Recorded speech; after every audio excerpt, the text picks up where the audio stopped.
I said it. James is super smart. By Katherine. I appreciate that. That's insane. Welcome to Dear Frannie, the franchise advice column. I'm your host, Katherine LeBlanc. And along with my co-host, James Vitrano, we've spent our careers inside growing franchise systems. From marketing to operations, we break down real questions and real challenges and share the kind of answers you only get from experience. Let's jump in.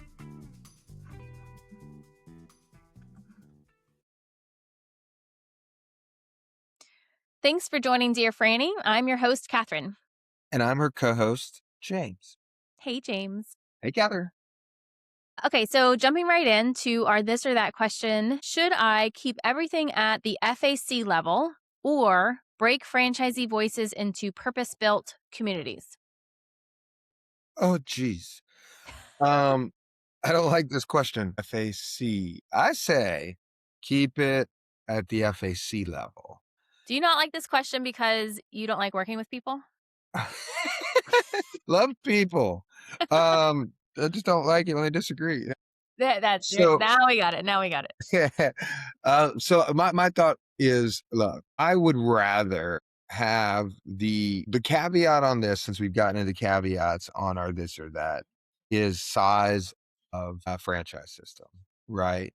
I don't think you can have an effective FAC without your village that I assume you're going to talk about if you have a massive system. So let's take the massive systems out. Okay. The FAC is there, in my opinion, as a franchisor. The FAC is there to represent the franchisees. So I want to keep it at the FAC level because I want to hear from those people who have been elected or appointed by the franchisor or the franchisee, depending on your FAC structure. They are my barometer test. That's as the franchisor, I don't need to go to 14 different committees or 400 different people. I need to go to these certain number of franchisees who will speak on behalf of the franchisee system. And I, as the franchisor, will be able to absorb that in an efficient way and to make the necessary changes or communications that need to go out to address that need. So I want to hear it from the elected or appointed people. I don't want to divide my time across 47 committees. What say you, person who likes people? I'm going to take the opposite side here, and I'm going to say break your franchisee voices out into purpose-built communities. And when I think about purpose-built communities, I'm specifically thinking about the functions that, with franchisee feedback, you're going to drive faster adoption. And so those are things like marketing, like technology, like a specific new activity that or training that you're rolling out. I think committees can be, they can feel bloated and they can feel like, we're bogging things down because we're deciding things by committee. But I think when used with a purpose, then you can drive faster franchisee adoption. I'll give you some examples. And so at a lot of the brands that I've been at, our FAC, we are dealing with so many big issues with our FAC that we can't get to kind of the day-to-day, daily business activities with our FAC. And at that point, I find it helpful to break out, for example, a marketing committee so that the marketing committee can say, here, I can review, here's the annual plan. What do you think? Where are my roadblocks? What am I going to have trouble selling in? I can share creative because creative is subjective. And when it's coming from corporate, it's terrible. But if it's coming with franchisee backing, it's not terrible. I can also pressure test, if I'm doing different offers or if I'm doing a new activation, I'm introducing a new vendor. It gives me an audience to pressure test those things with before bringing it to a bigger audience. And then it helps me when I do bring it to the bigger audience, because guess what I'm talking about? I'm talking about how the marketing committee approved this activity. And so it gives me more firepower to then drive adoption. And then I'm asking my marketing committee, can you help me drive adoption? I need people bought in on this program. Marketing at the franchise level does not work without adoption. It is the number one killer of good marketing ideas, is trying to get everybody to believe that it's a good idea as well. And so if I have kind of some firepower behind it with a committee, it helps. And I'll give you one more example, a tech committee. Now, a tech committee is not necessarily going to serve the same purpose, but a tech committee can inform, do we need to bring this new platform on? Can you help me select the platform? Change is hard. And when you're changing a POS, you're changing your learning management system, you're changing the way that franchisees interact with you on your intranet. Getting feedback from the franchisees around how do I use this and what am I looking for, because tech platforms are all flawed.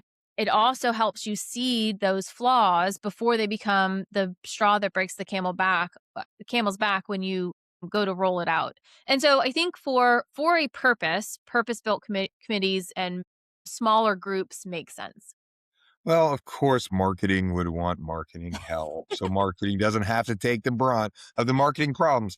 Yeah. Here's my counter to that, and I'll make it really simple. I Mhm. think that that is all hunky dory and well. My suggestion would be that the FAC suggest or create committees versus the Mm, franchise or dictate or okay. require it. And then the second thing would be, I think as you're entering a system as a franchise, that ask those questions of whether it is an FAC only or if there's an FAC committee structure. To your point, that will assist in more immediate feedback, and then B, Yeah. greater adoption and buy-in. If depending on the size or the growth perspective of the brand. So you're kind of right. Yeah, no, look, I think that's really interesting having the FAC drive whether or not committees should exist. I think that that's super smart. All right, James, Hey, what's our she dear said friend? James is super smart. Let's just I put said that it. in. James is super smart. All right, what's our dear Franny question today? Oh, let me pull up the Dear Frannie question. Dear Frannie, could we get more James? And a few franchisees are being really vocal, Catherine. How do I tell if this is just noise or something I, as a franchisor, actually need to fix across the system? Talk to us. Well, this is a great, question. I think that especially as we were just talking about FACs and committees, it's how are you receiving feedback?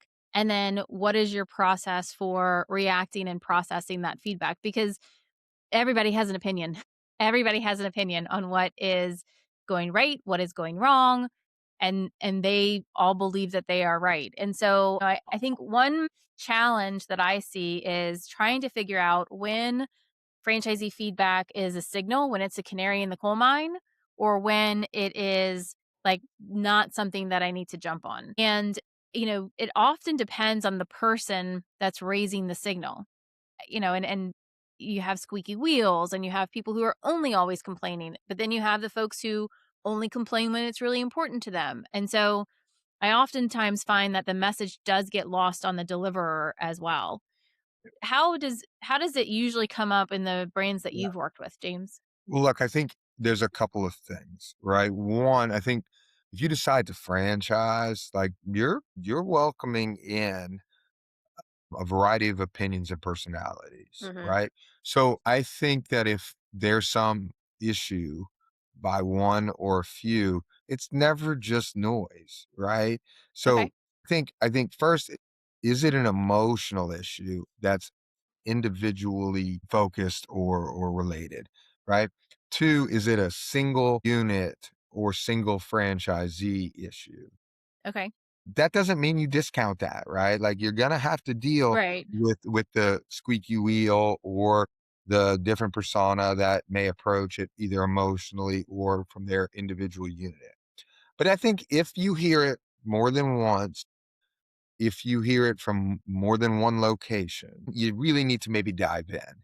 And so Mhm. I think that, you know, going back to the FAC, if you get Mhm. some Yeah. noise or issue as a franchisor, my thought would be, hey, that's going on the FAC agenda. I'm going to raise it to the FAC either through our communication mechanisms or our Mhm. standard meetings to say that to the system, hey, we're hearing this. Mhm. And then I think one of Mhm. the easy ways to do it is now with technology, you just pop out a poll out there. Hey, like, look, we're hearing this. Mhm. Anybody else having this problem? At a minimum, fostering communication and sharing amongst the franchise base Mhm. is not going to be bad for anyone. It might not be easy, But it's not Mhm. going to be bad to say, hey, we're hearing this. Anybody else sharing this? I think that's kind of how Reddit came to be, right? So, like, yeah, yeah, at the end of the day, if you've got a question, concern, or complaint,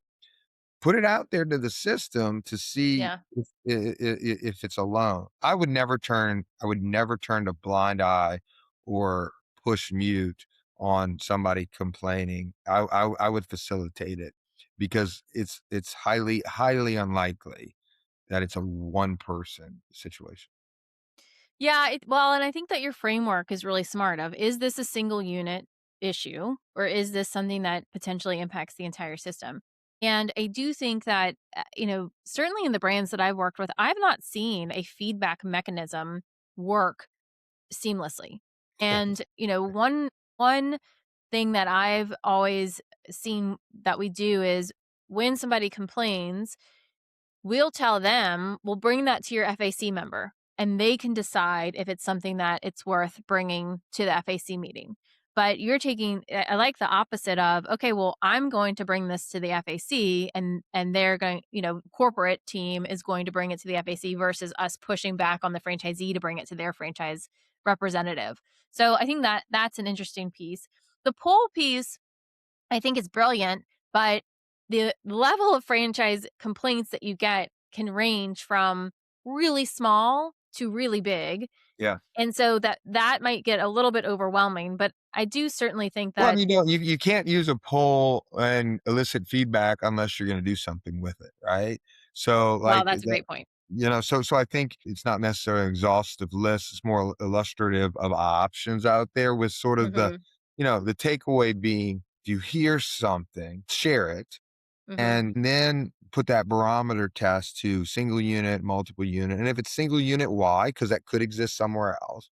And if it's Mhm. multiple unit, then you definitively need to dial in. Look, depending on your franchise system, I would argue no matter size, there's a one unit issue, there's a system issue. And, because those people who are experiencing that issue either at the store by way of employee or operator slash owner or customer is going to affect your brand. So, Mhm. that's why Ron was unbelievably successful at Panera. Get in your stores, be in your stores, figure it out if it's an individual or system issue, but it's Mhm. never just noise, in my opinion. If it's Hmm. just noise, it's usually a individual relationship issue, but I rarely is it just no. There's always something substantively beneficial. Well, I think that that's another nugget you just hit on. If it is just noise, and it's from like, it usually comes from an emotional place at that point, and there is a disconnect happening with the brand, Yeah, and not addressing it then leads to unengagement, then leads to resentment, then yeah, leads to other issues that are really hard to come back from. completely So agree. you've talked about you're kind of opening my eyes to a couple of things, so I wanna pick your brain.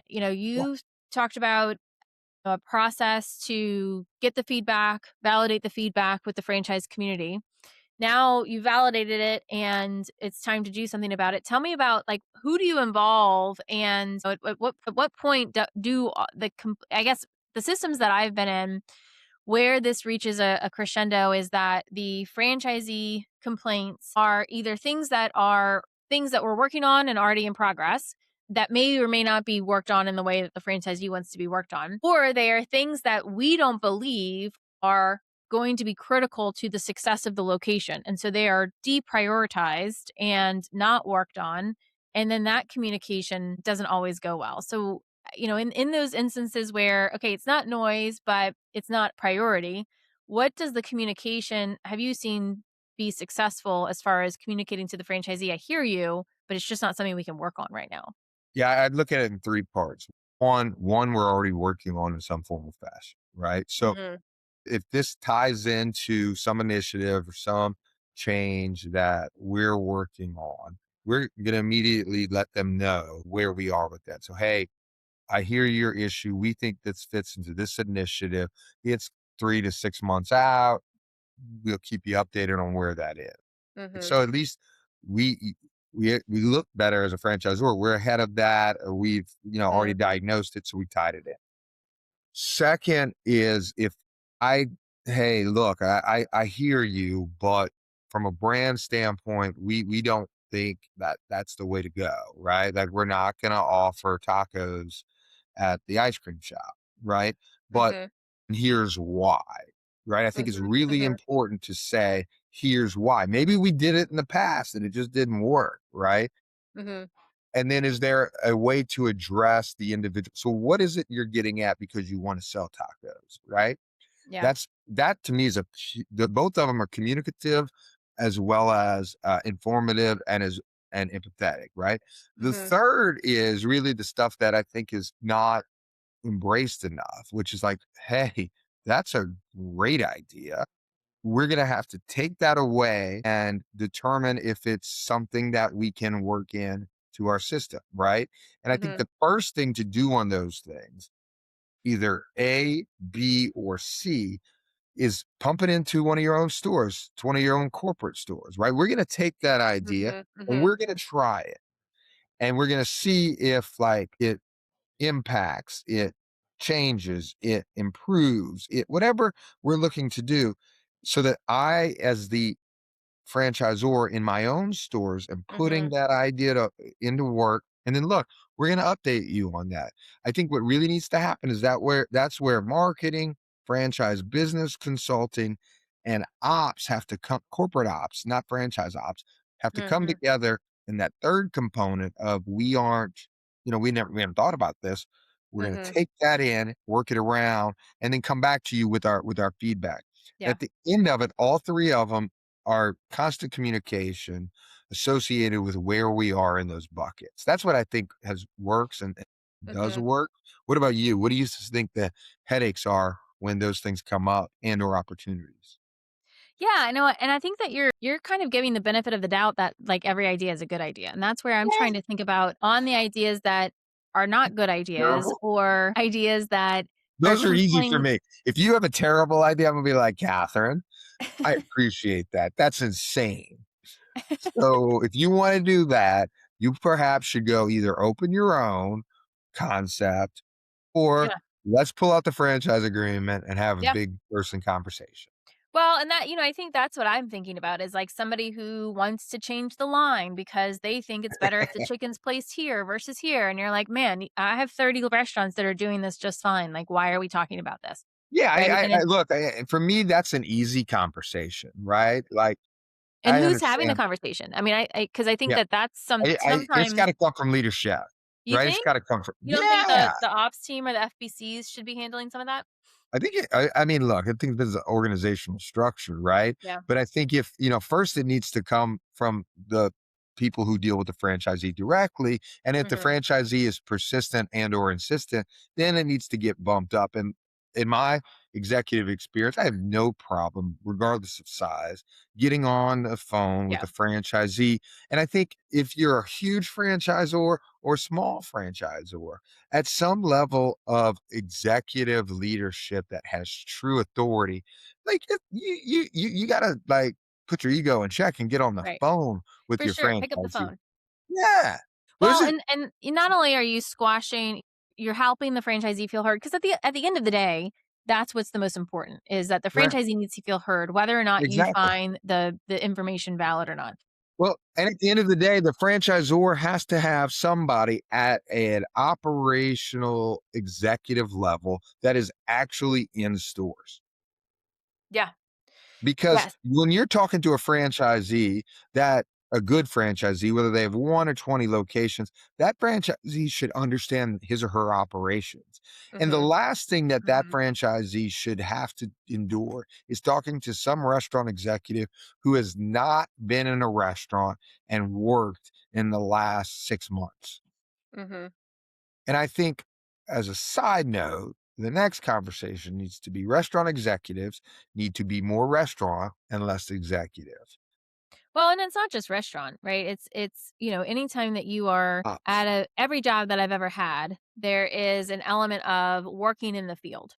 Yep. And if you don't, and from a marketing standpoint, you're working in the field in order to understand the logistics of if I do this marketing activation, how exactly is this going to be executed? And then number Yep. two, it's the voice of the customer. If you haven't yes, you can be the customer at the concept, but if you haven't been on the other side and understand how we're delivering the experience to the customer, it's very hard to be the voice of the customer at the table.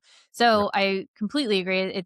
It's imperative for executives to spend time in the field in the operations of whatever concept that you're working on, and it's up to the executives to give that time and space to do it, because often the reason it doesn't happen is because I Yeah. have 7 projects and I've got to get them all done by this date or the whole world's going to fall apart, and so I can't take a week out of my schedule to get into the store.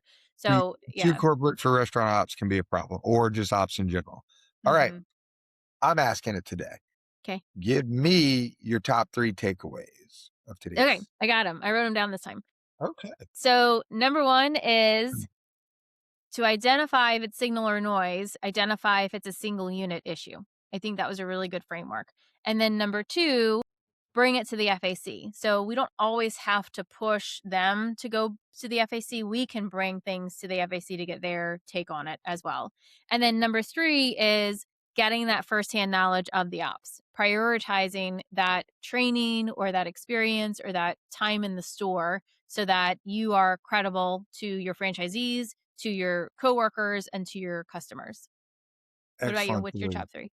Yeah, I think top 3 from my brain would be, hey, look, if you're gonna have committees, let the FAC establish those committees and then use those committees, right? To your point, Mhm. I think that committees can be very effective from adoption, insight, and help, right? So, committees aren't bad, James, but let's make sure the structure comes from the FAC. 2, it's never just noise.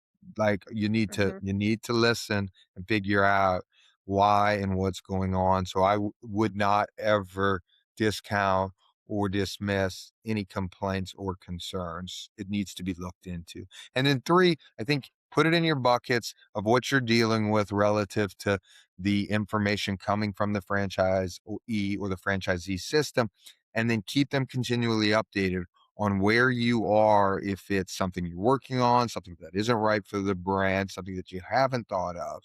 And don't be afraid to sit down and say, hey, that's just something we're not going to do, and here's why. Yep. Those are my 3. Love it. Love it. Well, thank you so much for joining us on Dear Frannie. If any of this sounded familiar, you are not alone, and we welcome you here.